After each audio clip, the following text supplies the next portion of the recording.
The Lockheed Skunk Works, California. Generations of deep black aircraft were built here. In recent years, its parking lot has remained full. Yet officially, it has little work underway.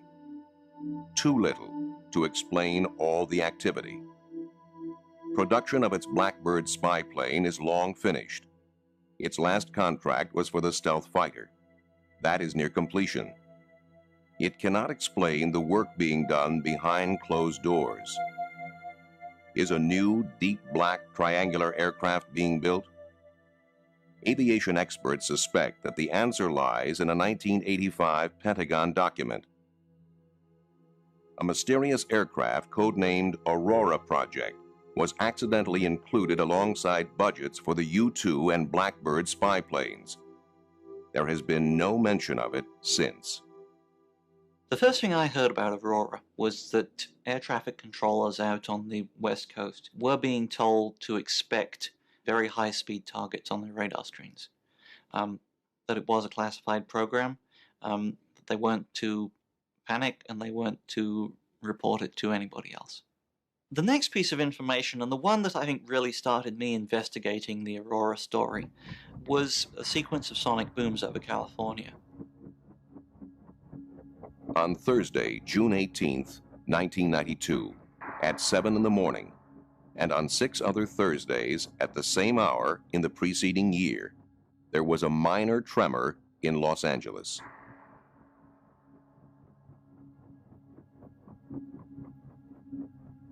Spurred on by telephone calls from worried residents, Jim Morey of the U.S. Geological Survey set out to discover what was causing this unusually punctual earthquake. At his disposal is a network of seismic recording stations. He quickly established that it was a double sonic boom from a supersonic aircraft. Morey compared the signature of the aircraft's sonic boom with the patterns produced by those of the space shuttle landing outside of Los Angeles and by the SR-71 Blackbird on its world speed record transcontinental flight in 1991. It was completely different. The size and spread of the boom was unique. We actually have quite a few sonic booms in Southern California. One of the reasons is that the space shuttle lands at Edwards Air Force Base, which is in the desert here. It's possible to tell the direction, the speed, and the height of the object that's producing the sonic boom if you have good instrumental recording. So for these mystery booms that we saw, it's clear that they are flying offshore. Because we don't have any stations there, we don't have very much data, so we really couldn't get an accurate estimate of how fast that particular object was traveling. All we can really say is it was traveling faster than the speed of sound. One other possibility is that it could be meteorite, and there are instances of meteorites producing similar booms. Obviously, though, a meteorite happening every Thursday morning seems a little unlikely. The official explanation was that U.S. Navy fighters were responsible, but few experts were convinced. The breakthrough came when Bill Sweetman received an eyewitness drawing of what he felt could only be the Aurora.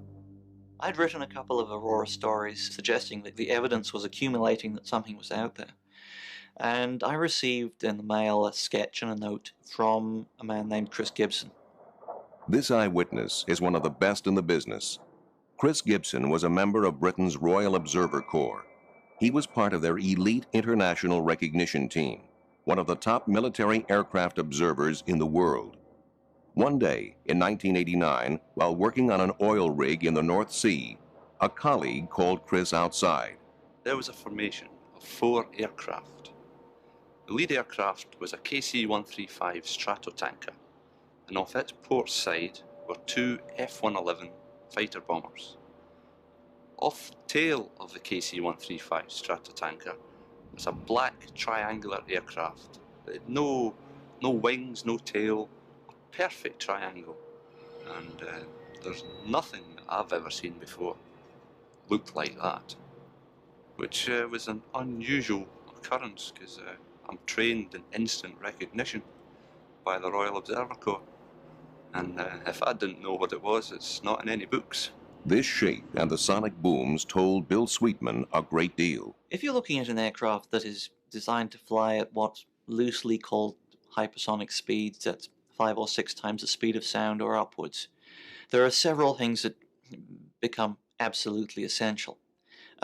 One is that you require a very high degree of sweepback on the wing leading edges.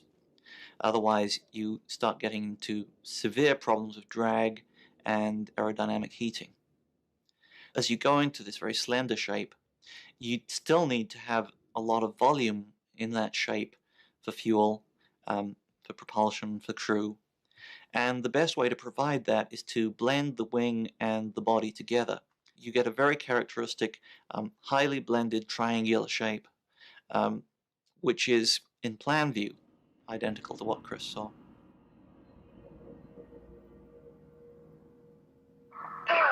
In Amarillo, Texas, Steve Douglas may have captured photographic evidence of the Aurora. He maintains sophisticated military signals monitoring equipment in his home. I think it was March 23rd, 1992. I was back here in my office when the house was shook by what sounded like a large sonic boom. I'd heard a lot of sonic booms before, so I know how they sound, but this one seemed to continue.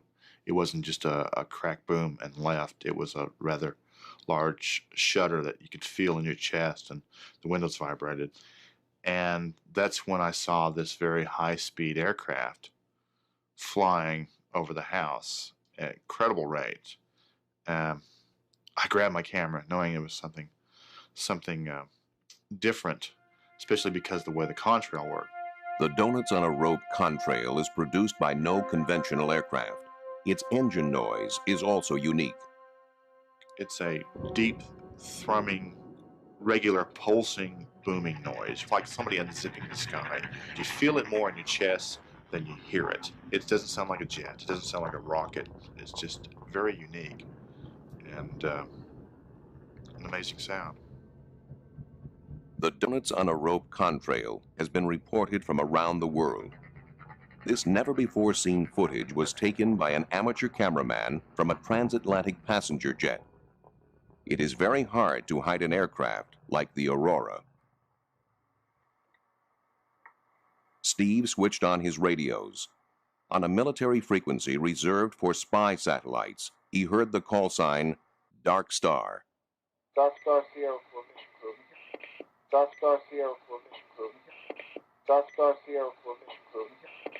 Dark Star Sierra formation. Be advised for that. Dark Star Sierra, out. I'd never heard Dark Star before, and I keep lists of thousands of call signs. The contrail and engine noise are the signature of a pulsed detonation engine, the kind of engine necessary to fly at hypersonic speeds. With a cruising speed of 5,300 miles per hour, Mach 8, operating in near orbit at an altitude of 50 to 80 miles, the Aurora could reach anywhere in the world in 3 hours.